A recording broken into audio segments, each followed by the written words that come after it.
నిమిషాలలో నొప్పి లేకుండా వేడికోస్ వెయిన్ చికిత్స. ఆవేశ హాస్పిటల్, హైదరాబాద్. మీరు అత్యంత సౌమ్యులు, తర్వాత ఫుల్లీ ఎడ్యుకేటెడ్ ఫ్యామిలీ నుంచి వచ్చారు. మీరు కూడా హైలీ ఎడ్యుకేటెడ్. నెక్స్ట్ ఇంకోటి ఏంటంటే పేదల కోసం ప్రతి క్షణం కలలు కనే వ్యక్తి, వాటిని సాకారం చేయాలి, వాళ్ళ కోసం హెల్ప్ చేయాలి అనేటువంటి వ్యక్తి.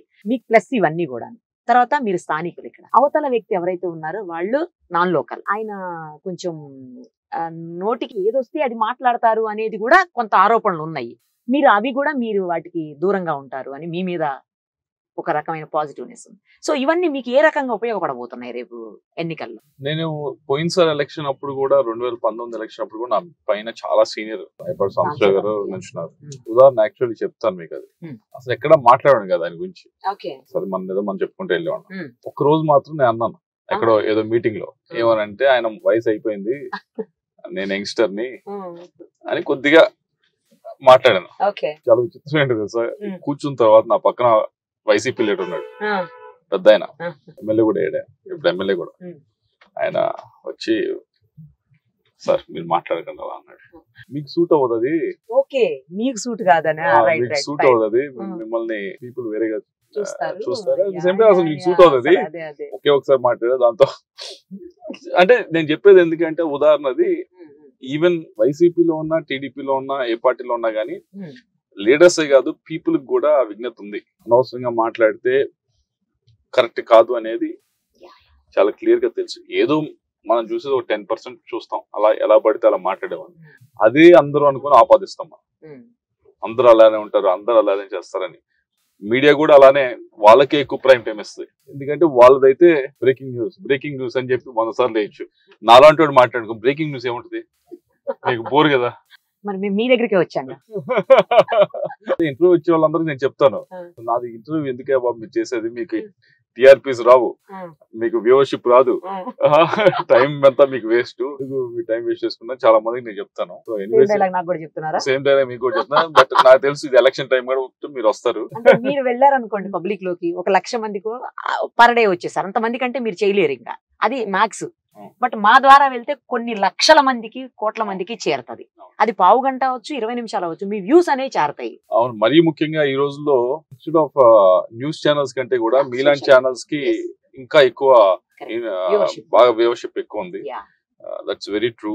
బట్ కానీ నేను ఇందాక చెప్పినట్లు నా దగ్గర కాంట్రవర్సీ ఉండదు. ఫస్ట్ కాంట్రవర్సీ ఉంటేనే ట్యాగ్ చూస్తా కింద. నేను మాట్లాడిన దానికి ట్యాగ్ కి సంబంధమే ఉండదు. చీల్చి జెండా మనం చేయం కదా, ఎందుకు పెట్టారు ట్యాగ్ అని చూస్తాం మనం. పెడతారు వాళ్ళు. రైట్. మీ డ్రీమ్ ప్రాజెక్ట్ వరికడసలపూడ, వరికి పూసల. ఓకే, అది తర్వాత దాంతో పాటు hospitals 100 bedded hospitals. Same time చాలా మందికి నిరుద్యోగులకి ఉద్యోగం ఇవ్వాలి. ఇవన్నీ మీ డ్రీమ్ ప్రాజెక్ట్స్. సగంలో ఆగిపోయి ఉన్నటువంటి పరిస్థితి ఉంది. మరి మీరు రాగానే వీటిని కంటిన్యూ చేస్తారా, లేకపోతే కొత్త ప్రాజెక్ట్స్ మళ్ళీ తీసుకొచ్చే ప్రయత్నం చేస్తారా? వరికి పూసల అనేది నేను 2019 ఎలక్షన్ అప్పుడు చెప్పాను, ఇది అవ్వాల్సిందే. ఎందుకంటే అప్పర్ పల్నాడుకి ఏదైతే రైట్ కెనాల్ పైన ఉన్న దానికి సాగునీరు కానీ త్రాగునీరు లేదు, అవ్వాల్సిందే. ఆ రోజు అందరూ కూడా స్థిరీకరణ కాదు, దీంతో కాదు, వేరేతో. అప్పర్ పల్నాడు ఏదైతే రైట్ కెనాల్ పైన ఉన్న దానికి అప్పుడు నేను చెప్పినప్పుడు చాలా మంది ఎగతాలు అన్న గానీ డౌట్స్ ఎక్స్ప్రెస్ చేశారు. ఎందుకంటే చాలా మంది అంత ముందు 60 సంవత్సరాలు ట్రై చేశారు, శంకుస్థాపన చేసి వదిలేసినటువంటి పరిస్థితి. డౌట్స్ ఎక్స్ప్రెస్ చేసేది అవుద్దా లేదా. నేను ఫస్ట్ స్పీచ్ కూడా పార్లమెంట్ లో మాట్లాడినప్పుడు దీనికి సెంట్రల్ గవర్నమెంట్ సంబంధం ఏంటి అన్నారు.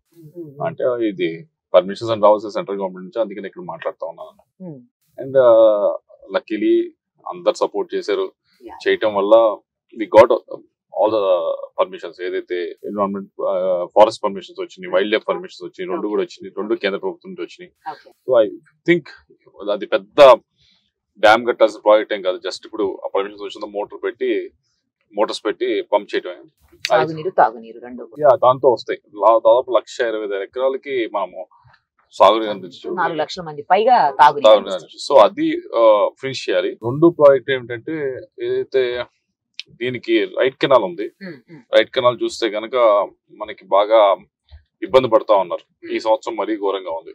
పైన శ్రీశైలం దగ్గర తెలంగాణ, రాయలసీమ ఇద్దరు కూడా మోటార్స్ పెట్టి అటువైపు తీసుకెళ్తున్నారు. వాటర్ అంతా కూడా ఇంకా పెంచారు, డెప్త్ వాళ్ళు కింద నుంచి తీసుకుంటున్నారు. సో ఇప్పుడున్న పరిస్థితుల్లో ఏమిటంటే వరద వస్తే తప్పించి పైన మహారాష్ట్ర నుంచి ఇక్కడికి అంటే ఇక శ్రీశైలం దగ్గర ఆపలేని పరిస్థితి వస్తే తప్పించి ఇక్కడికి నీళ్ళు రావు. సో 9 lakh acres దాని కింద సాగు అవుతా ఉంది, రైట్ కెనాల్ కింద.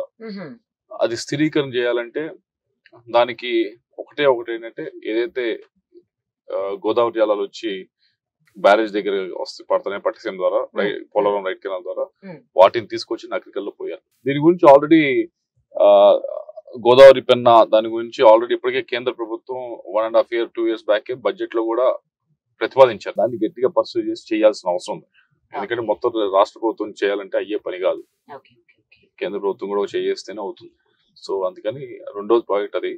మూడోది ఇందాక మీరు అన్నట్టు హెల్త్ కేర్ సంబంధించి మెడికల్ కాలేజ్ మనం తెచ్చుకున్నాం పిడుగురాల్లో. ఇంత ఓల్డ్ పార్లమెంట్ అయి ఉండి చాలా విచిత్రమైన విషయం ఏంటంటే ఒక్క మెడికల్ కాలేజ్ గవర్నమెంట్ కానీ ప్రైవేట్ కానీ లేదు 2019 దాకా.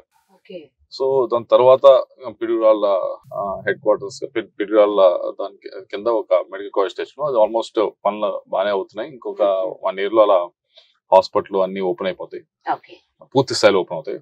దాంతో పాటు ఓన్లీ టెర్షరీ కేర్ అంటే కొద్దిగా హై కేర్ కి అయితే దానికి వెళ్ళొచ్చు, కానీ సెకండరీ కేర్ ప్రైమరీ కేర్ కి అయితే ప్రాథమిక ఆరోగ్య సంబంధించి కేంద్రాలకు సంబంధించి ప్రతి గ్రామాలు ఉంటాయి. టెర్షరీ కేర్ కి ఏమన్నా అక్కడ ఉంటుంది. కానీ సెకండరీ కేర్ అంటే ఏదైతే ఈ డెలివరీస్ ఇవన్నీ కూడా సంబంధించి అవి కనీసం మనం నియోజకవర్గ హెడ్ క్వార్టర్స్ లో కనుక మనం ఫుల్ ఫ్లెడ్జ్ గా ఎస్టాబ్లిష్ చేయగలిగి దాంట్లో కనుక మంచి స్టాఫ్ ని పెట్టగలిగితే I think it will solve. ఇప్పటికి కూడా మీకు తెలుసో తెలీదు, డెలివరీ అయ్యేటప్పుడు కూడా 2 years back 3 years back notice కూడా వచ్చింది. వినుకొండలో డెలివరీ అప్పుడు కూడా చనిపోతున్నారు. సో అంత ప్యాథటిక్ సిచ్యువేషన్ వస్తే so we have to change it కదా.